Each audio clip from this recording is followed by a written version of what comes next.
We are the women of Africa, changing the narrative. At a time when one's thoughts are just a tweet away, not telling our story does not mean that the story goes untold. Our shrinking from the world or playing small does not serve us, our continent, or the world.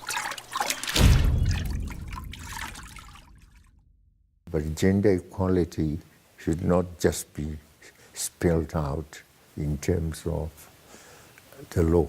That's theoretical. What does it mean in practical terms? It means women must be seen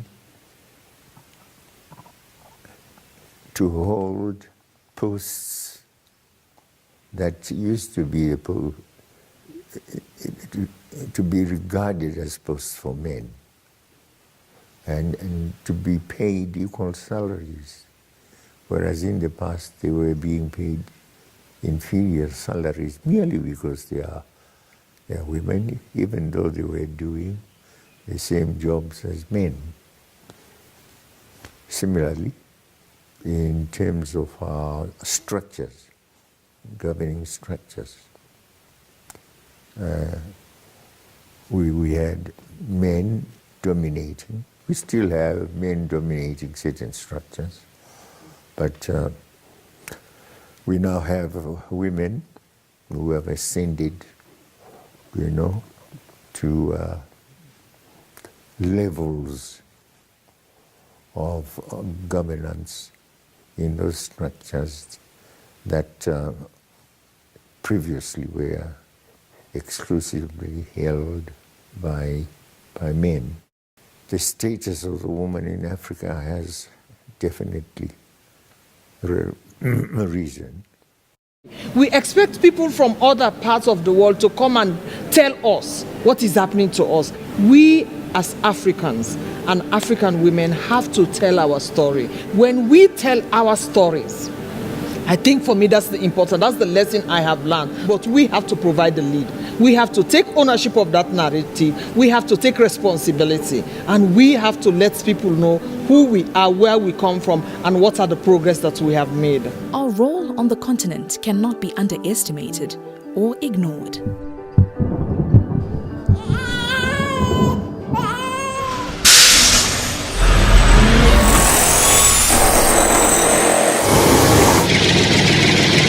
Pan-African Women's Organization, PAWO, was established a year before OAU was born.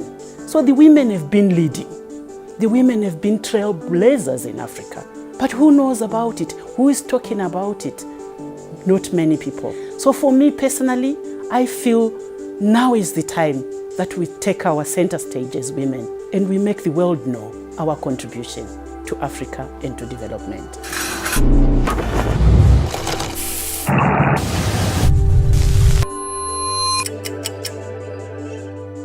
Young Women has always seen their responsibility to African women because, African women started UNIFEM. It's because African women went to the Mexico conference and African women chaired the committee that came up with what was to be done for women. And from UNIFEM, we've come to UN Women. You look at how women have occupied a space as elected representatives in leadership. Look at Rwanda, 64% of women in parliament. Look at South Africa. South Africa has 50% plus in parliament. Women are serving in executives and they hold portfolios that are considered quite serious. You have a situation where there are more women foreign ministers now. Central bankers, up to 2015, the majority of women central bankers came from Southern Africa. And if you look at how they managed it, look at the central bank of Botswana. You look at the way in which Botswana's economy is being handled, you can't question that. You look at the finance ministers on the continent, so of course women can hold their own.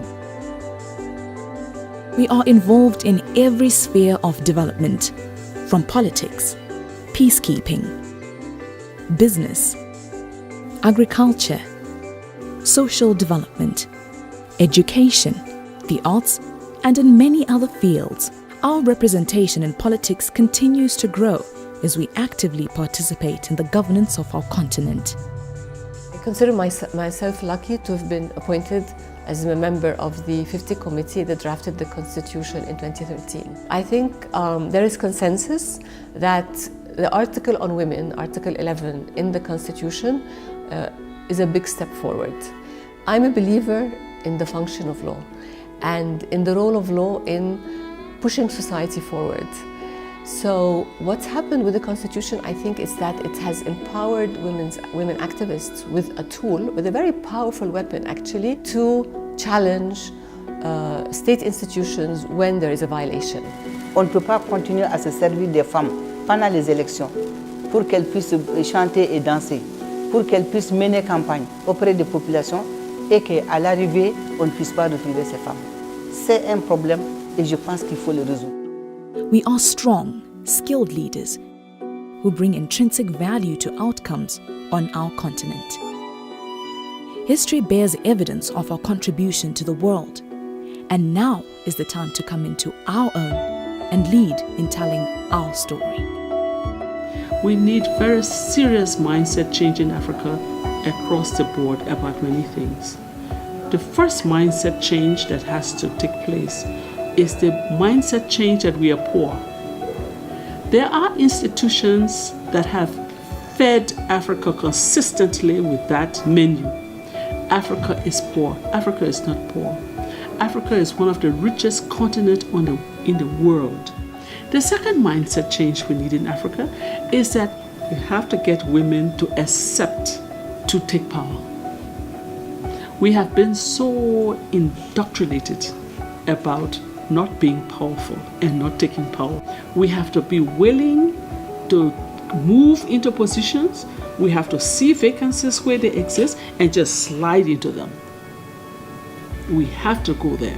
Women are, like all the time in this kind of cage, or people are trying to put them in this cage that is sometimes called religion, sometimes called tradition, sometimes called marriage, whatever. I think women are getting a way out of these cages, some of them through education, sometimes through pain. When they suffer a lot, they just break the cage and go out, because maybe outside the cage they will find not only freedom but also security. So I think that it doesn't work anymore, this cage game with women. I believe that women in Africa have and can change the world. African women are leaders and innovators. They are builders of peace and of economic growth. It's time now for us to show all of this.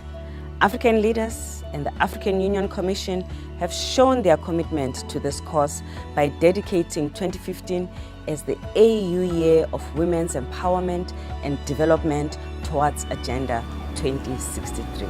For me, Africa is capable of its regeneration. It's capable of its renaissance.